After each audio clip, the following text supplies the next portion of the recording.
पाकिस्तान की सेना से एक बड़ा दावा आया है। अफगानिस्तान में अब तक 46 जगह पर अटैक का दावा कर रहा है पाकिस्तान। अफगानिस्तान में भी अब लीजिए भैया, ये तो भयंकर, यहां पर भी स्थिति, अब ये तो बिल्कुल बगल में है, मत भूलिएगा, बिल्कुल बगल में। अफगानिस्तान के अब तक 415 लोग मारे गए हैं। पाकिस्तान के सूचना एवं प्रसारण मंत्री अताउल्लाह तरार की तरफ से ये जानकारी दी गई है, क्योंकि अब से पहले अफगान आर्मी ने ये कहा था कि हमने पाकिस्तान के बहुत सारे जो हवाई अटैक हम पर किए जा रहे थे उसे हमने नेस्तनाबूद किया है। और उसके फौरन बाद पाकिस्तान की तरफ से ये कहा गया कि हमने भी 46 जगह पर अफगानिस्तान के अटैक किया है और 415 लोग मारे गए हैं। ये पाकिस्तान के सूचना एवं प्रसारण मंत्री अताउल्लाह तरार की तरफ से जानकारी दी गई है।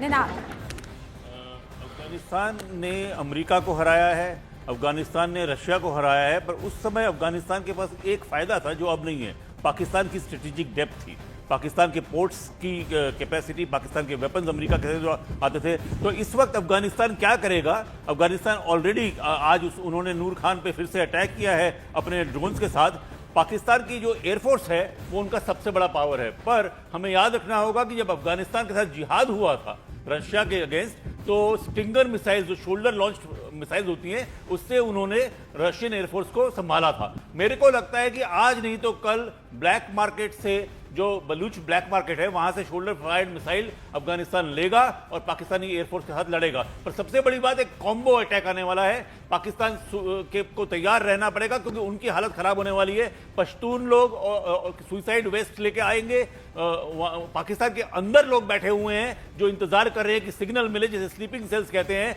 पाकिस्तान को एक इतनी बड़ी इंसर्जेंसी और इतनी लंबी इंसर्जेंसी और इतनी ब्लडी इंसर्जेंसी फेस करनी है। अफगानिस्तान इतनी जल्दी हार नहीं मानता है। अफगानिस्तान अभी कहाँ खड़ा है उसमें, क्योंकि ये जैसे ईरान ने किया है, ये पाकिस्तान भी तो ऐसा कुछ सोच सकता है ना। We should also be ready.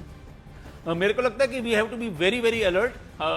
ये जो खतरे का दायरा है वो फैल रहा है। हाँ। भारत को एकदम सतर्क रहने की जरूरत है और मेरे ख्याल से फ्रंट फुट पे सतर्क रहने की जरूरत है। हाँ, शैलेंद्र हमारे साथ जुड़े हुए हैं। शैलेंद्र, यहाँ हम ईरान और इजराइल की बात कर रहे थे, बिल्कुल बगल में पाकिस्तान और अफगानिस्तान के बीच ये जो हालात बन रहे हैं, इसे जंग कहा जाएगा ना?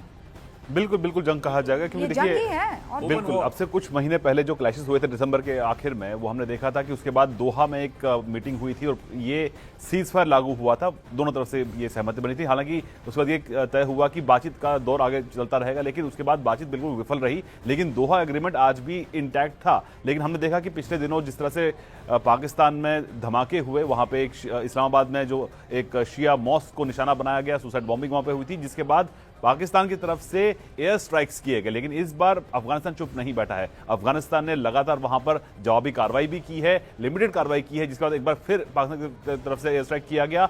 हालांकि आपको बता दें रूबिका कि अफगानिस्तान के पास काबुल जो तालिबान रजीम है उनके पास अपनी कोई एयरफोर्स उस तरह की नहीं है जो पाकिस्तान का मुकाबला कर सके। क्योंकि जो ये स्ट्राइक्स हैं ये कंप्लीटली ड्रोन के जरिए किए जा रहे हैं। ड्रोन के जरिए में उन्होंने उसी नूर खान एयर बेस को निशाना बनाया है। ये वही नूर खान एयर बेस है जिसको भारत ने ऑपरेशन सिंदूर के दौरान निशाना बनाया था। वो अब तक उसको रिपेयर नहीं कर पाए हैं। तो ऐसे में इस वक्त भारत नहीं बल्कि पाकिस्तान को अफगानिस्तान ही बहुत बड़ा चैलेंज दे रहा है। जिस तरह के अटैक्स इस वक्त अफगानिस्तान की तरफ से हो रहे हैं, हालांकि पाकिस्तान लगातार ये दावा कर रहा है कि वो भी रिटेलिएशन कर रहा है, लेकिन इस लड़ाई के अंदर फिलहाल क्योंकि बिल्कुल पड़ोस में लड़ाई हो रही है, भारत की नजरें बनी हुई है। लेकिन ये जरूर है, भारत ये साफ कर चुका है कि अफगानिस्तान का एयर स्पेस, अफगानिस्तान की टेरिटोरियल इंटीग्रिटी पर हमला नहीं होना चाहिए और इस तरह के हमलों को भारत ने कंडेम भी किया है। और ये जो रविंदर मैं बात कह रही थी कि पाकिस्तान और अफगानिस्तान के बीच की भले ही लड़ाई हो, लेकिन पाकिस्तान को तो हम जानते हैं ना, उसकी हरकतें अच्छे से हम समझते हैं। वो इस तरफ नहीं देखेगा, ये कैसे मान लें हम कि वो उलझा ही रहेगा अफगानिस्तान में? ये कैसे मान लें? नहीं, very right Rubika ji, but मैं एक सेकंड थोड़ा पीछे हटता हूँ। अभी हम बात कर रहे थे, मानिए इजराइल एंड ईरान इत्यादि की, अभी बात हो रही है पाकिस्तान अफगानिस्तान की, पाकिस्तान इंडिया की। अनफॉर्चुनेटली इन सब का जन्म कब से हुआ, कहां से हुआ? ब्रिटिश सेकेंड वर्ल्ड वॉर के बाद से, राइट? ये सब उस समय की प्रॉब्लम छोड़ के गए हुए हैं, राइट? जो भी हुआ। Now coming to Pakistan and Afghanistan, एक और चीज है, इंडिया का लिमिट छोड़िए, पाकिस्तान के पास इस समय बहुत स्मार्ट गेम है और पाकिस्तान वो खेल रहा है। देखिए, पाकिस्तान एयर डोमिनेट करता है। This is big Ravindra. America ने ईरान पर जो हमले हुए हैं उसका वीडियो जारी किया है। अमेरिका ने ईरान पर हमले का वीडियो जारी कर दिया है। हमले में ईरान को भारी नुकसान दिखाया गया है।